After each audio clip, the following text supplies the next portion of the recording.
जटाटवीकलज्जल प्रवाहपावितस्थली कलहिवलम्बलम्बितं भुजङ्गतुङ्गमालिकं डमड्डमड्डमड्डमड् निनादवट्टधर्मयं च कहरचण्ड ताण्डवत्तनतु न शिव शिवम्। हर हर महादेव।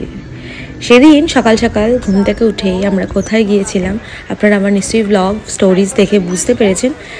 সকলকে অনেক অনেক ভালোবাসা শুভকামনা জানিয়ে আমার ব্লগটি শুরু করছি। অনেক দিন পর আবার একটি ব্লগ আপনার সাথে শেয়ার করতে চলে আসলাম।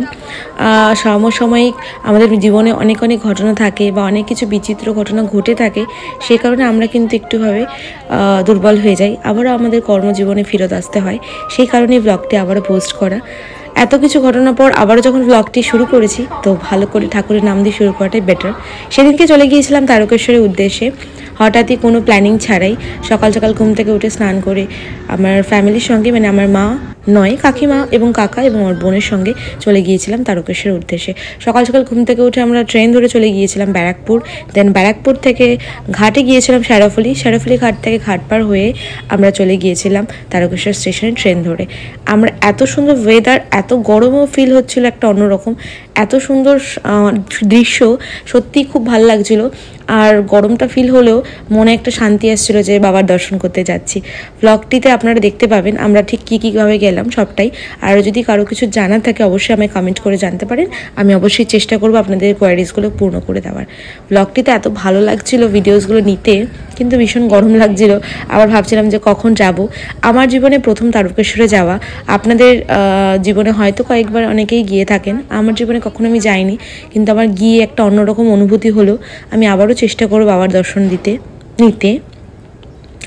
জীবনে এমন একটা সময় আমরা আসি, সে সময় মনে হয় যে আমরা সবটা ভুলে গিয়ে যদি একটুখানি একান্তে একটু যদি কারোর দর্শনে যাই তাহলে মনটা একটু শান্ত হয়ে যায়। সেদিন আমরা সেমনি শ্যাওলাফুলি থেকে ঘাট পার হয়ে যখন গঙ্গার ধারে আসছিলাম, তখন মনে হলো যে এখান থেকে আমি যদি গঙ্গার জলটা নিয়ে যেতে পারি বাবার মাথায় ঢালার জন্য তাহলে বেশি ভালো হবে। তখন আমরা কি করলাম, গঙ্গার ওখান থেকেই একটি প্লাস্টিকের কন্টেনার যেটাকে বলে, বা যেটা ঠাকুরের জল দেওয়ার মতন মাথায়, সেটা নিয়ে আমরা তার মধ্যে গঙ্গার জল নিয়ে গিয়ে আমরা চলে গিয়েছিলাম উদ্দেশ্যে, এবং পুজো আমরা সম্পন্ন করেছিলাম সুস্থভাবে।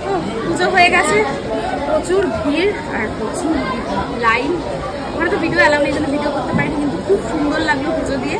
আর পুজো হয়ে গেছে, এখানে অনেকে স্নান টান করছে। খুব সুন্দর ওয়েদার, খুব ভালো লেগেছিল। দেখা হচ্ছে নতুন কোনো ভিডিও ব্লগের মাধ্যমে, এবং ভিডিওটি কন্টিনিউ দেখার জন্য অনেক ভালোবাসা, অনেক শ্রদ্ধা বড়দের। Thank you so much. Har Har Shambhu. যা গরম, আইসক্রিম না নিলে অবস্থা খারাপ। এখন আইসক্রিম খেতে খেতে আমরা যাবো স্টেশন, দেন ওখান থেকে ট্রেন ধরবো। ধর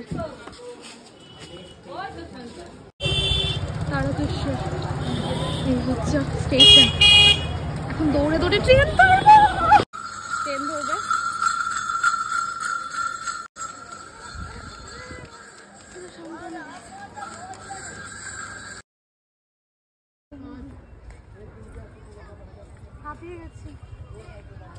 এরপর আমরা শেরাফুলি স্টেশন থেকে ট্রেন ধরে চলে আসলাম ঘাট পার হয়ে ব্যারাকপুর স্টেশন থেকে বাড়ির উদ্দেশ্যে রওনা দিয়েছিলাম।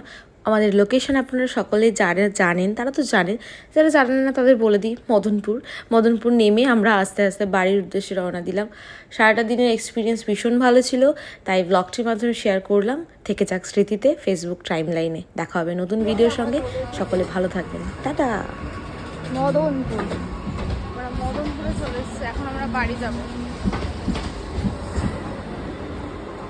বিখ্যাত মদনপুর, ফেমাস মদনপুর।